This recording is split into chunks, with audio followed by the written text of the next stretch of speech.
Assalamualaikum warahmatullahi wabarakatuh. Perkenalkan, nama saya Siti Giftia, kelas 4A Pendidikan Bahasa Indonesia dengan NIM 12211245156. Di sini saya akan menjelaskan mengenai cabang sosiolinguistik, yaitu tentang bilingualisme dan diglosa. Berikut penjelasannya. Baik, bilingualisme dan diglosia adalah fenomena kebahasaan yang melibatkan penggunaan dua bahasa atau lebih dalam suatu masyarakat. Namun, terdapat beberapa perbedaan penting di antara keduanya.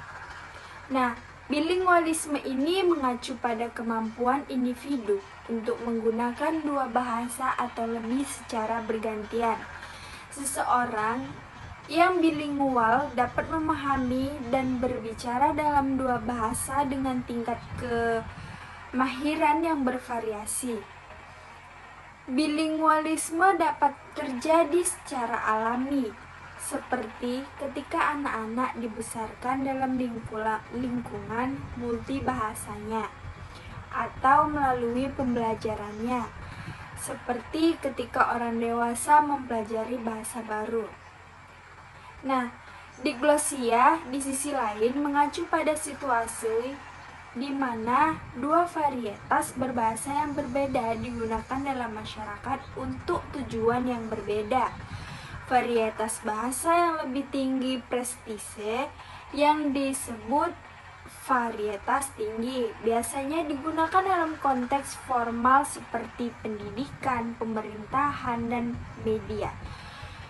Varietas bahasa yang kurang prestis yang disebut varietas rendah biasanya digunakan dalam konteks informal seperti percakapan sehari-hari atau hiburan.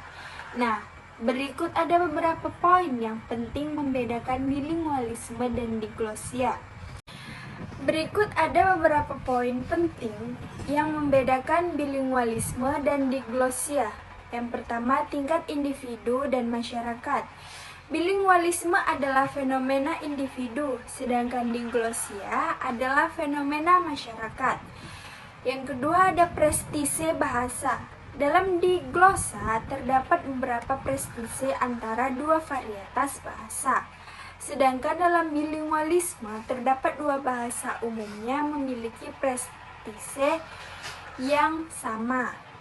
Yang ketiga, ada fungsi bahasa. Dalam diglosia, dua varietas bahasa digunakan untuk tujuan yang berbeda, sedangkan dalam bilingualisme, kedua bahasa dapat digunakan untuk tujuan apapun.